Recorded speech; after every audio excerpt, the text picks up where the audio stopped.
So of course I'm not single. I'm married. Been married for 10 years now. How long you been faithful? The whole time. The whole time. I've seen that on the I'm joking. No, so I haven't been in a relationship in a long time. I mean, not in a relationship in a long time. I've been single in a long time. But I talk to a lot of people, and right now people are saying it's chaotic out here. Like the dating scene is crazy right now. They're saying it's all over the place right now. But I'm like, if that's the consensus, I'm wondering how much of that is true and how much of it is not true. Like, are people just like, are y'all just emotionally unavailable because y'all choose to be? Or are y'all just bad dates? Y'all think it's bad because y'all bad? Yeah, I'm not rolling with the dating scene being starkly different than it was in the past 30 years. Yeah. I don't like when people say that. And people always say, it's piss in the dating pool. For one, it's not even good wordplay. Yeah. but two, I ain't rolling with that because it's always been bad dudes and it's always been bad girls out here. Now, there are certain groups that may have more entitlement than previously before, but you if you go to the lake, you're gonna catch a bass. If you go to the ocean, you're gonna catch a marlin.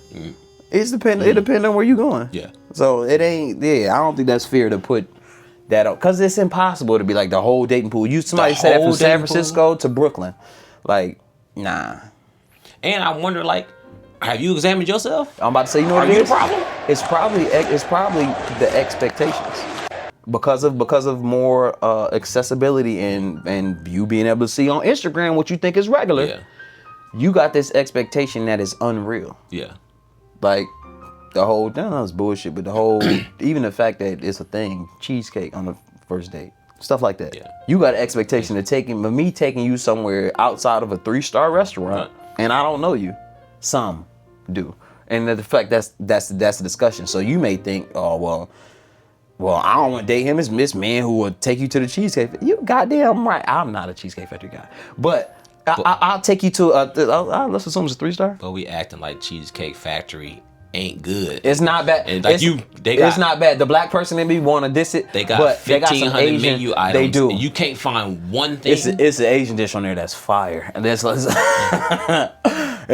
couple. And I fuck with the bread. And some of you niggas ain't even paid for yourself to go to a 5-star restaurant before. Right. Some of you niggas still eat ramen noodles because that's what you gotta eat. But then you got the nerve to try to tell a nigga that he shouldn't take it. First of all, I'm being nice. I ain't gotta take your ass nowhere. Nowhere. If you want me to be honest, I got the game to just get you to come to the crib. If I wanted to. But two, why would I take you somewhere that I'm gonna take my wife? What pleasures do my wife have to look forward to if I'm already treating you that way and I don't even know you? I'm not spending an absorbent amount of money on nobody who I don't know. Yeah. Or and I don't do this, but I'm not against sex work, unless I'm paying you to fuck. At this point, if what I'm offering you isn't good enough, anything that I do beyond that, I'm paying you to fuck at this point. Yeah. I don't want, if I'm paying an exorbitant amount for food that you couldn't even do for yourself. Or anything. I'm not paying an exorbitant amount for nothing. Well, and you know what? Especially like I said, first date. To me, I'm not gonna feel like what I said. That's a diamond pussy. I ain't never had no pussy that good. Whereas I buy some Louboutins just for the pussy. That ain't me. But I ain't against sex work. But if I'm Cash app you like money that, just because? Nah. Just because you cute, you think you the only cute girl I'm gonna see today? And this is supposed to be an opportunity for you because you can. I ain't trying to just keep it to women. I don't want to come off as sexist or anything like that. You cannot like me. But this is the opportunity for us to learn that. But why we got to do that in pairs? Yeah. Why we got to do that? What if I take you to Paris? I don't even really fuck with you like that. You gonna get DeAndre Ayton? I'm leaving you. Right. Now you want to put yourself in that situation? Like once again, this is men and women. I don't want to come off because sometimes they be like, why y'all talking about the women and men? Because niggas don't listen to the whole conversation. But you say it's toxic out here. What makes you a catch? And you creating that toxicity by the man, because I think it's toxic, like you said. I'm speaking to the man too. I don't want to. Maybe this is different. I don't like when men trick women out of pussy. Like guys will say that, like, oh, I tricked you. Like, don't. That's lame as fuck. Don't trick nobody out the pussy. That's because that's no different than the girl, because you don't eat at 5-star restaurants. So you trying to trick me into believing that you this woman who eat it. Now, if you eat at 5-star restaurants, then that's a standard that you should expect. And I ain't mad at that. If you eat at 5-star restaurants, something about our interaction is going to let me know this is what you do. Exactly. So I'm knowing going into this, if I really want to have a relationship with this person, I know I got to step my shit up because this is her lifestyle. You know what, this is unpopular. I can't bring her down. Well, you meet a man or a woman and they eating at 5-star restaurants, they gonna do something for you before you do something for them. And they don't need you. With a woman too. She either gonna have a connection, she either gonna have a bit of knowledge about an industry, or she gonna flat out spend some damn money. Oh. Hey, I thought you would like this and do this. But she's not gonna get to that point, or him. They're not gonna get to that point because the first time we interact, when the conversation is going, they're scouting you. What do you do? They should. Where you from? They're looking at your outfit from head to toe. They're checking out your mannerisms. They smelling your breath. They looking you in your eyes. So seeing how you treat the wait staff. They're calculating. Yeah. They're getting data about you to say, okay, this is someone who's on the level that I'm at. And I'm not talking about financially, but mentally, spiritually, emotionally. On some type of level where I can vibe. But that's what the date is supposed to be for. I guess I don't want to just keep putting this on dates. So you're talking about dating.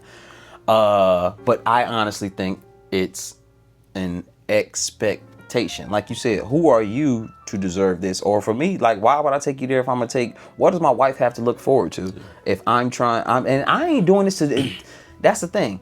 I take my wife to a 5-star restaurant not because I want to impress her, because I want her to have the best time possible. If I think that's what this offers. You want me to take you there to impress you. Yeah. Bitch, I don't even know you. Yeah. So I really want you, and that's what, same thing for, excuse me, bitch can be a man too. As far as a man having expectation, just because you took the last girl out to dinner and you got some pussy, that ain't cool for you to expect that from the next girl. Yeah. Or don't act like, and if you don't have it to take her to the 5-star, don't take her to the 5-star because you trying to trick her out the pussy. To like, yo, this is the life. That's not the life that you live. And it's cool. It's cool. You know what? Don't get me started, bro. No, but you want me to take you to a 5-star restaurant, but you driving a 2011 Honda Accord with the engine light on. Which I don't have no problem with you driving. I don't have no problem with you driving it, but get your fucking engine. Your priorities are fucked up. Let's just and you don't have to if you want to, but let's just make it what we do indicative of your lifestyle. Right. That's all. That's what I'm saying. Unless I'm here to upgrade you and I'm telling you, yo, I'm about to upgrade you, do this and that. So if I'm selling you that, no different than I just said. Yeah. And I don't mean that, then that's a problem. If I'm selling you that and I mean that, then maybe you can expect it. And I think we live in a world of unrealistic expectations now. And it's because of our access to the world, right? So most people are living a life that they think someone else is living, like you were saying, based on what they're viewing through their phone screen. Like I hear a lot of dudes like, no, I don't believe in marriage. I'm not letting a woman get in the middle of my money, get in the middle of why we need a piece of paper for that? Why we gotta get the government involved? But guess what, nigga, when you go get that business license, you don't have a problem with the government getting involved. Right. When you go buy that car, you go buy that house, you don't got a problem with the government getting involved, the taxes getting involved, but you get a woman that's willing to be down with you and who can potentially help you grow your shit. You don't want to get the government involved all of a sudden. That's just the lay of the land. Like, and I'm not like advocating for folks to get married. Like, you can do what you got to do, but it's the mindset behind the why. Yeah, don't diss it like this is just something that the government came up with. Yeah. Because the government is involved in every aspect of American life. Everything, taxes. Especially when you want to be a boss. Right. Everything you do, there's record of the government, unless you in the cartel or something. And even then, they probably still know your shit. But if anything you're doing that's legal for you to make money, to be a boss, to be an owner, to ball out, whatever, your data is being collected by the government. You are willfully allowing the government to be a partner in everything you do. So when it comes to a woman, that's why I be like, half these niggas gay. A lot of these niggas are gay and they just don't want to admit it. Like a lot of niggas hate women. A lot of men secretly hate women. I think that's different from being gay, but I don't understand what you're saying. I want you to make that distinction because I think they hate women. A homosexual man is a homosexual. A homosexual man don't necessarily hate a woman. No, for sure. Let me correlate it. I think a lot of these niggas hate women because deep down they like penis. So the only way for them to express that is to be a male chauvinist, to tear women down, to talk negative about them, to not want to envision themselves committing to a woman long term. Because all the shit that you doing, when you talk that stupid shit of, I ain't letting the government, ain't no woman coming to my money, I don't want to be out here, you really doing that to oppress your niggas. You doing that to impress another man. That's the statement to say, a woman come between my money. Your woman? Like, it's supposed to be like a shared thing. So I wouldn't say. Statistics show that married couples make more money than single people, just for the fact that there's two incomes. Makes sense. It's like having a business Just and growing. That makes sense. So I wouldn't say, and I'm not trying to change your opinion, that they're gay, but I think they are uncomfortable being a man. I think a lot of men are uncomfortable being men for two reasons. One of two reasons. They don't know how because they weren't shown how, or they don't want to accept what it takes. Being a man is a learned behavior. No, for sure. But the crazy part, so the first part you said of like them not being shown, I'm seeing men say, like, tear down the foundation of how they got here. Hey, your grandparents were married for 30, 40 years, but guess what? Your grandma wasn't happy. Your grandfather's how the fuck do you tear down the foundation that got your black ass here? That's a big That's problem. the lamest shit ever. It don't matter what your grandparents, they stuck together. You violating Big Mama more than your granddad ever did. Because your granddad had a 3rd grade education because he was a child during the civil rights era. His parents or grandparents were probably super close sharecroppers, and then their parents were slaves. So your grandfather was doing the best that he can with what he had, and no matter what him and your big mom went through, they stayed together and they raised 10 generations of people. They gave all y'all. So my thing is, don't discount her. Don't discount her. You're discounting her for her being able to, and I don't want to make this sexist and put this on all men, but let's just say you think granddad stepped out. You think he stepped out. Don't disrespect the strength it took for your grandmother to be the pillar of an entire family and be able to keep that family moving forward. And you don't know what made her happy, and you don't know what happened inside that bedroom. Big Mama wasn't playing that shit. Big Mama tougher than all you bitches. All of them. So stop disrespecting her because you don't look at a life that she got, and you just don't know what other people value. And if more people thought about peace of mind as a value, then they would be less inclined to look at somebody else's situation and say it's wrong or right. I might only want my wife to treat me like a man. She might not cook the way I would want my wife to cook. She might not clean, but for me, the way she treat me and respect me as a man, who are you to look at it and be like, oh, well, you're not happy? I am happy. This is all I want from her. All I want. This is all Big Mama wanted. Don't you bring that home.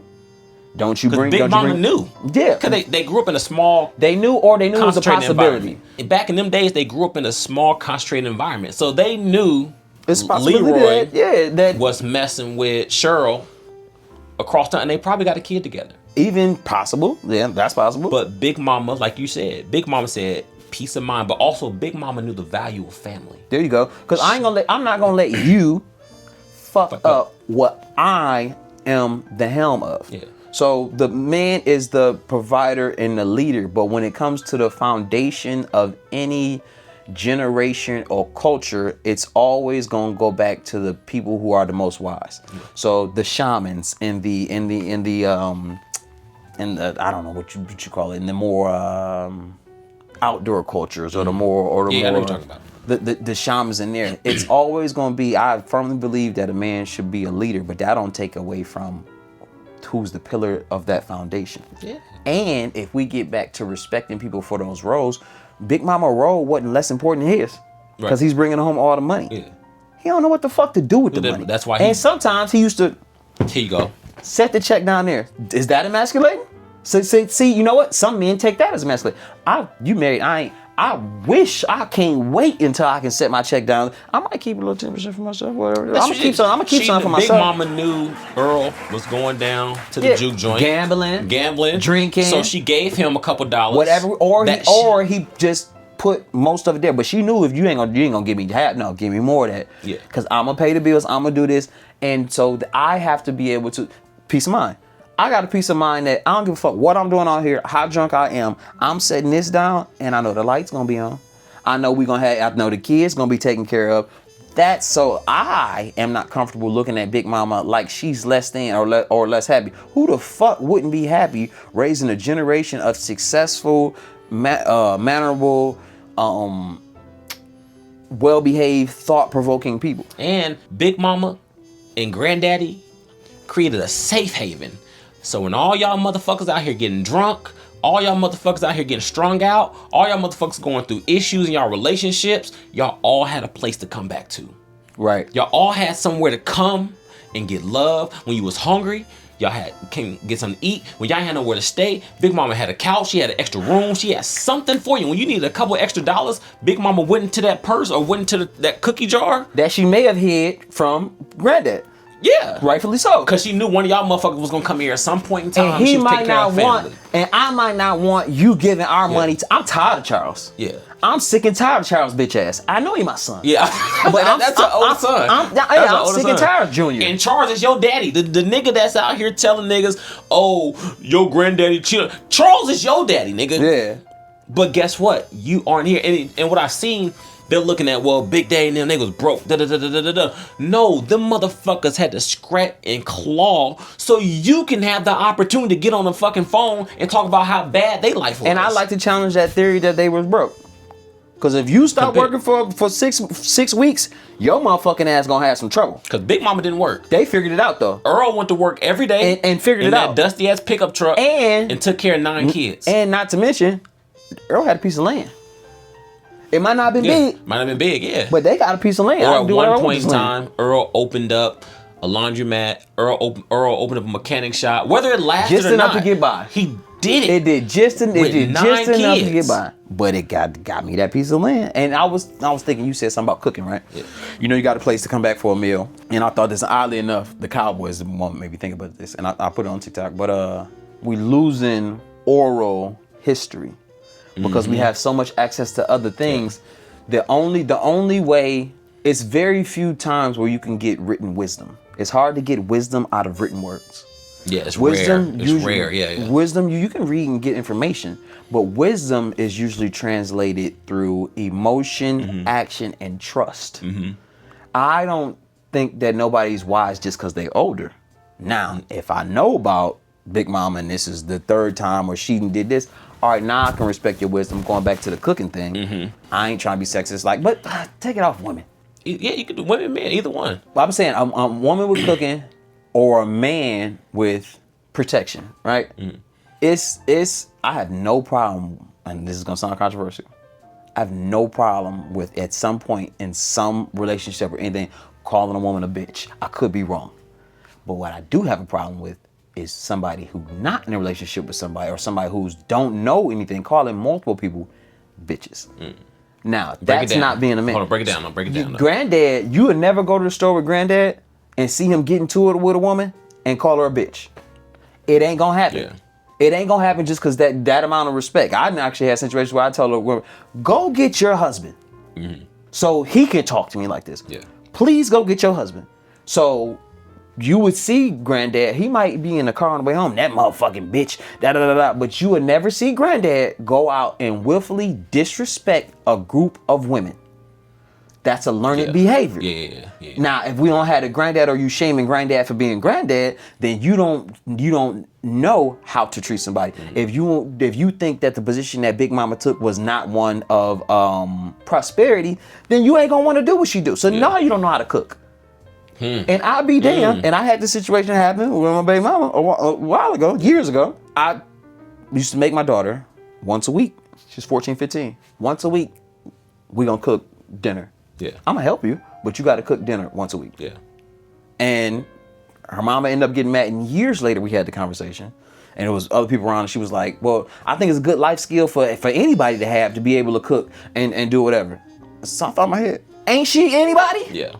So what's wrong with me teaching her how to cook? And furthermore, a woman who know how to cook has more opportunity to get a man. Just that one thing. Ain't nothing sexist about that. A nigga who know how to fight is gonna have a better opportunity of keeping a woman. Yeah. That's not sexist. A nigga that can fix something. And that don't mean because you have a value proposition. Yeah. Now you bring something to the relationship. So that I don't have. Yeah. Or maybe I don't want to do. Well, it's you can fight, right? You got fists, right? But if we in the alley, I ain't gonna be like, you take him, I take him. Well, because like grandma, and I know you got a point that you were making, but like grandma and grandpa had a system. Right? So if granddad had to cook, go to work, fix the car, fix that because they didn't call maintenance back then. So it was a lot of him fixing a lot of things. When he got home from work, call his brothers over or whatever. But if he had to do all of that and then someone breaks into the house, now granddad doesn't have the energy to do it because Big Mama wasn't back there taking boxing lessons. Right. She wasn't lifting stuff to build up her strength. And that's why it's not sexist for me. I'm sorry. Well, I'm just going to close about that. There was a system. Okay, Big Mama, since I'm going to work for 12, 14 hours a day, Big Mama going to make sure the house clean. The kids come home, they're dressed, they're off to school every day. Everyone is fed, and dinner's on the table. So my husband, when he go to work 14 hours a day, he can come home. Peace of mind. All he got to do is worry about eating. Peace of mind. Watching his show. I'm giving him his beer. Peace of mind. And now he can go and do it the next day. And also, this is why I'm comfortable with, and shut the fuck up. Because I just work 12 to 14 hours. Yeah. Now, if it's a catastrophic issue that we need to tend to, you're going to find a way to bring it up. But all this just regular asking, I'll be damned if I go work 12, 14 hours and then somebody complain to me about anything. Yeah. Shut the fuck up. Yeah. Just like sometimes a man would have to learn how to, it just ain't a sexist thing for women. Sometimes a man got to learn when to shut the fuck up. When we in here doing what we do in the house, when Big Mama doing her thing, for the one time granddad did have off, because he mostly works 7 days a week. Right. But the one time he did have off, hey, when I'm folding these clothes, when I'm getting these kids, shut up. You stay over there. Yeah. When I'm getting this. Because this is what I do. I buy the food in this house. You don't get an opinion. I know what you like, but you don't get an opinion though. Yeah, I handle this all 6 days a week when you ain't here. You ain't here. Yeah, I keep this shit running. So that's why roles are more about trust than it is about degrading somebody. Yeah, so all those niggas that I don't need a woman to do this. I don't need to add a piece of paper. You fucking up your legacy. You fucking up your growth potential because you can fuck around and find a partner who becomes of value to your life. But you rather around here because you ain't, first of all, you ain't got no dick control. That's what it is. A lot of things ain't got no dick control. So you rather just go drop your seed into a bunch of women, and some women ain't got no pussy control. So they want to go just give it away to anybody instead of finding somebody to just that you can build a system with, to build a life with. Since everybody's on financial literacy and building wealth. Well, do you know how you build wealth in this country? Family, statistically. This is data. Partner. Yeah. Statistically, married couples, families, every legacy that you see, the Walmarts, Amazons, the Coca-Colas, Pepsis, the McDonald's, like all these big global conglomerates, families run these shits, not individual niggas. Don't look at it, Elon Musk. Them motherfuckers are outliers. And I'm pretty sure at some point in time, I'm pretty sure he probably was married or whatever, but don't look at them outliers. Look at legacy. No, I'm pretty sure he got a step up because there was some marriage in his family. So fuck what he did. His daddy that funded him, married. Yeah. Families, legacy. That's how you create real wealth. You look at the idiot running the country. That nigga's smart enough to know I'm gonna be married. So when I'm out here running the country, doing whatever I'm doing, my wife is that. Who gonna take care of my son? Or even his dad being married gave you the opportunity. That's all I'm saying. And I'm not married, so I'm not dissing people who aren't married. But it's the mindset. The idea. It's the idea, right? It's the idea that this is a bad thing. And also back to roles, right? Like, if it's your role to cook, I'm not degrading you, and that don't mean that I can't cook sometimes. Yeah. Just like I don't want you involved in the action, but if it's 3 niggas fighting me, you might go get the pistol and shoot in the air. Yeah. You know what I'm saying? Facts. So roles are not concrete. No, roles are concrete, but they are not absolute. No, and you give the roles to who's the most skilled to do the role. Right? Or the most fit. The most fit, right? So like in my house, I cook, I clean, I'm on that too. I do all the sports shit. But when it comes to the school shit, registering and all that stuff, when it comes to the medical shit, I don't know what's going on. But guess what? My wife ain't never looked at a bill. I trust you enough. Just like she trusts you enough to handle it. I trust you enough to be able to handle it. Yeah, my wife, I don't even know if my wife know any login information, which I should fix that shit in case something happened to me. But she don't know no login to nothing. Right. As far as like bills and shit like that, mortgage, all that shit. When them phone calls come through, or if I got to make a phone call, it's coming to me. They ask for you. The car need to get fixed. Either I'm doing it or I'm taking it somewhere. Right. But if it's a medical issue, if it's insurance, if the kids need to register, if it's activities outside of sports, if it's the play dates, because she's excellent at those sort of tasks. And it could be another relationship that's the inverse. Yeah. You know what I'm saying? Yeah. Like I like Well, I said all that about cooking, but I'm an okay cook, and I like to have my house clean. Like, you came to my house before and like then, like I'm a decently clean bachelor. Yeah. So if I get somebody else, it's not like, all right, well, you got it now. Nah, but I would expect you to keep the standard that I created. Yeah. And, you know what I'm saying? And so like that whole, like the dating scene is toxic. I think it's we live in a skewed world where people have a skewed perception of what dating is and then what dating eventually could potentially lead to. Also toxicity, they confuse. But yeah, because we live in such a selfish me. I live and die on this hill. We live in a society now that champions individualism and that champions selfishness.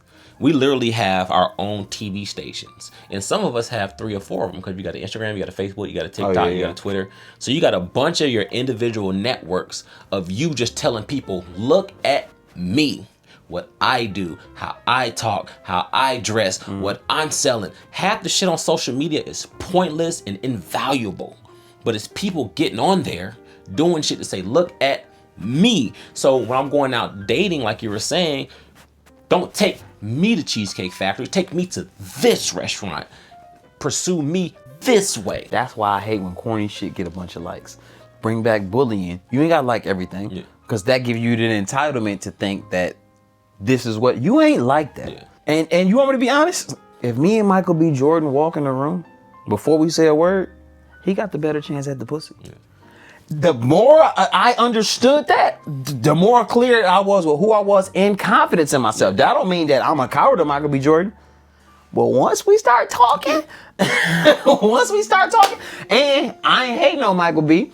I already see it when it's coming in, cool. But if we get to that motherfucking dinner table, I ain't trying to take nothing from you. I'm just gonna be me. But I'm comfortable with the role in which, not the role, but where I am in that particular hierarchy.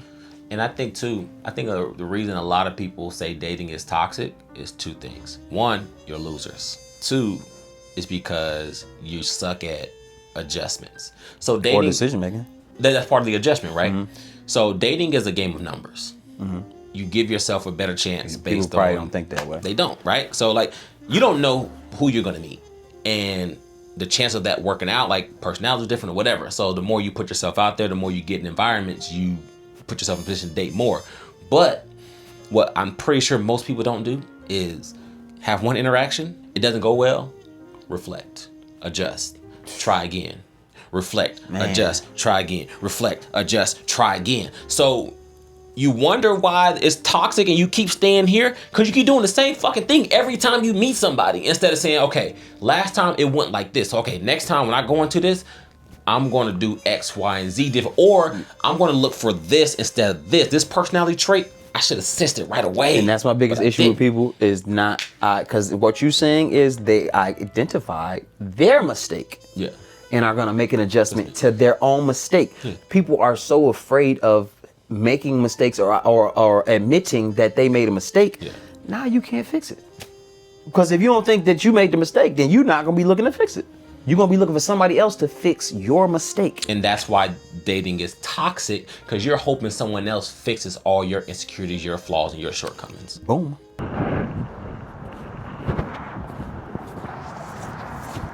Damn. You don't get the out of my face and go like and subscribe to this video with your broke